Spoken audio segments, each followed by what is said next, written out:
Alors voilà, je suis sur la bâche. Donc là, c'est comme d'hab. Donc là, toujours bien. Et je vous montre un truc. Vous faites le tour, vous rentrez bien à l'intérieur. Ici, là. Les raies, vous les faites, vous vous dépêchez. Parce que je vous dis tout de suite, le problème, c'est que sinon, ça va sécher assez rapidement. D'ici une quinzaine de minutes. Parce que j'ai une dose de sécatif à l'intérieur qui va me permettre d'accélérer le séchage. Donc les reprises, c'est mort. Les poils qu'il y a sur la table, faut les enlever tout de suite. Vous les voyez, les poils, tellement que ça brille. Donc vous mettez maximum 3 couches. Ça, c'est pour une table qui est abîmée de l'extérieur. Vous pouvez le faire aussi à l'intérieur, si c'est des meubles que vous mobiliez. Alors après, vous mettez un incolore, une protection pour pouvoir poser vos verres, si vous renversez un café ou quoi. Vous voyez la différence de ton. Je ne sais pas si vous le voyez bien parce que ça brille tellement. Donc le geste doit être bien régulier.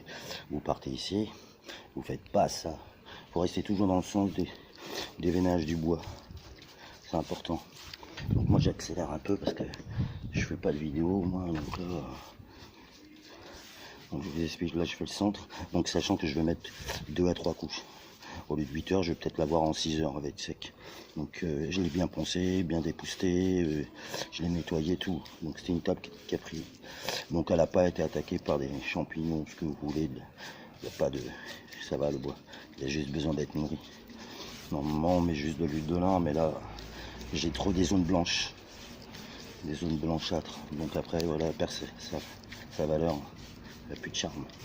Mais quand vous les achetez dans le commerce comme ça, déjà de ce coup-là, je vous conseille de prendre de l'huile à plan de travail, un incolore. Vous prenez un truc à incolore pour protéger, où on peut mettre des aliments, où on peut mettre son gamin à table, qui puisse mettre le doigt sur la table et renverser son verre d'eau et qu'il n'y a pas de tache et qu'il le met à la bouche, qu'il n'y ait pas de problème.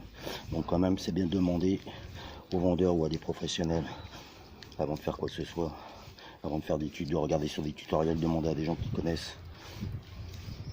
Et donc là, je vous montre un truc. En fait, vous voyez, donc c'est des blocs, c'est des petits morceaux de bois, vous voyez. Un morceau rajouté, un autre morceau rajouté, rajouté. Donc pour l'instant, je ne fais pas les intérieurs, c'est autre chose. Donc là, j'ai une délimitation. Donc je déborde un peu. Voilà, et j'y vais franco, parce qu'il faut que j'enlève ce qui est là autour depuis 10 minutes. Il faut que je l'atténue, sinon ça va me faire des zones plus foncées, et c'est pas beau. Donc, vous voyez, quand c'est des brosses qui servent à ça, elles glissent. Donc voilà, on enlève les surépaisseurs et on revient au bord comme ça, au bord du bois. Pas besoin d'aller ailleurs. Et vous faites ce qu'on appelle un réchampi, parce qu'il faut que les lattes qui est au milieu que vous voyez là, celle-là, il faut pas que je fasse ça, sinon on va voir, voilà, quand ça va sécher, on va voir une trace de pinceau dans l'autre sens. Donc vous êtes obligé de reprendre tout au bord, dans ce sens-là, pour éviter. Et maintenant, je me dépêche parce que là, le papotage c'est bien, mais quand on aime son métier, on fait de l'amour. Heureusement que je fais pas l'amour avec ça, parce que je vous dis, entre les boisons, voilà, et on déborde pas et on fait un seul trait. Alors s'il y a des poils qui viennent, hein, vous les enlevez. Alors pour les enlever, j'ai un petit poil, je fais juste avec la pointe comme ça, et ça s'en va. Et je prends mon gant et j'enlève. Là, pour l'extérieur maintenant, vite. Pareil, c'est le même problème, parce que l'intérieur est bien. Vous venez faire vos bords extérieurs. Vous faites vos bords. Je ne vais pas faire tout le tour maintenant. J'en fais que 2 pièces. Donc jusque là, voilà, parce que comme il va sécher assez rapidement, donc je l'agite pas. Là je viens, je fais pas ça. Si je fais ça, la goutte elle va être ici. Et après ça va être dégueulasse, ce qu'on appelle des cochons. Là vous en avez une petite, vous l'atténuez, et là on part au bord et vous faites ça. Et dans le sens toujours du bois. Et là je suis obligé de travailler vite avec la brosse pour absolument atténuer les surépaisseurs qui sont ici, que je suis passé déjà, vous voyez ça sèche ici. Toutes ces zones là sèchent là, ça sèche. Et moi quand je vais passer, on va avoir une zone plus claire et une plus foncée. Donc le durcisseur c'est bien, mais je fais mon tour. Et là je reviens pareil, à l'intersection du bois, des 2 morceaux. Je viens pas sur l'autre morceau, je continue, je fais la même. Donc moi je retravaille bien la brosse dans calice pour absolument atténuer les bords que j'ai fait. Tout au début quand j'ai appris, j'ai eu plein de corps de métier. C'est ça l'avantage avec peintre, on apprend plein de choses. Je connais pas tous les bois non plus, mais c'est bien de savoir comment restaurer. Voilà, c'est un petit restaurage. Et vous voyez, après, quand on vise bien, on déborde pas sur les lattes à gauche, on reste bien au bord. Et je m'arrête bien là. Là, je peux revenir, je peux faire mon tour de l'extérieur pour essuyer.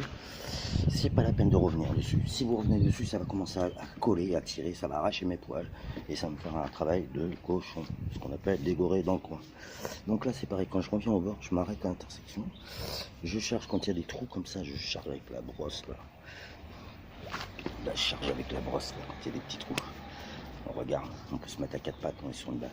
Donc c'est pareil, je compte faire 2 parties. Ah, c'est chiant, c'est beau le bois, ça n'a pas besoin d'être peint. Que ce soit des poutres, ce que vous voulez. Moi, je suis pas pour mettre de la peinture, ce que vous voulez, par les industriels ou d'autres produits. Je suis plus pour faire vivre le bois, le laisser respirer. Et vous allez voir que ça touche son charme, c'est beaucoup plus agréable. Et je reprends. Et donc là, pareil. Ouais, vous voyez déjà, parce que ça fait comme une pellicule. Là où je suis passé et que je reviens 10 minutes après, ça va me faire comme du caramel au fond de la casserole. Sur l'inox, vous voyez bien. Hein. Et pour l'avoir, bah après c'est le bordel. C'est le bordel parce que comme j'ai attendu et je suis passé avec la brosse, et bah après quand je suis sur le bois va pomper, va me faire sécher ma partie où j'ai passé. Comme j'ai pas fini la pièce globale, la pièce que je suis en train de faire là actuellement, et ben on va avoir des différences de ton. Et moi je suis pas pour qu'on voie que c'est quelqu'un qui est passé. Donc là pareil. Donc là j'ai pur ma brosse parce que vous voyez déjà au bout de 10 minutes ça a bien tiré. Donc normalement c'est 8 heures, moi je peux la faire en moins de temps, sauf qu'il faut être un peu plus rapide. Et là je fais une belle finition. Et je mettrai quand même un incolore dessus. Un truc qui me permette, l'huile de lin, incolore, va me permettre de protéger. Alors ça c'est une lasure, intérieur-extérieur. Les UV, il n'y a pas de problème. C'est pas non plus pour rester sous la flotte, les orages, passer l'hiver dehors non plus. Vous prenez une bâche, vous protégez et vous récupérez votre table de l'année dernière. Bien sûr, c'est pas pour faire du travail de cochon non plus. Et là, vous revenez aussi pour faire les traits. Le sens du bois, des veinages. J'aime bien quand c'est bien la forme, on voit bien la brosse. Le bois, c'est joli, c'est nourri, ça se nourrit à l'huile de lin. Donc là, c'est parce qu'elle a été mal entreposée à un mauvais endroit. Et après, vous pouvez aller jusqu'à 3 couches. Alors quand vous les achetez déjà comme ça, vous mettez juste un incolore. Alors vous prenez il y a des incolores alimentaires. Donc ça veut dire qu'on peut manger dessus, on peut mettre les mains, on peut renverser. Et là c'est important quand c'est à la maison. Vous les achetez, vous mettez une pellicule de protection. Oui, c'est protégé, ils vous disent que c'est protégé. Ouais, c'est tellement protégé que c'est des produits industriels et c'est pas un peintre ou un vernisseur, machin, qui vient faire ce que je fais. C'est des machines. Donc ils n'utilisent pas ce que j'utilise. C'est le robot qui utilise. Mais comme ça, le gamin, bah, si c'est mon gamin, au moins je sais que si on mange à table, sur cette table là on va pouvoir mettre les mains, je vais pas la lécher la table. Un gamin on met notre pain, on met notre nourriture, on n'est pas obligé de mettre c'est la table quand vous faites un barbecue. Donc après tout ce que vous renversez comme aliment, il faut vous dire aussi que derrière faut éviter. Donc vous refaites le tour parce que vous voyez ça recoule.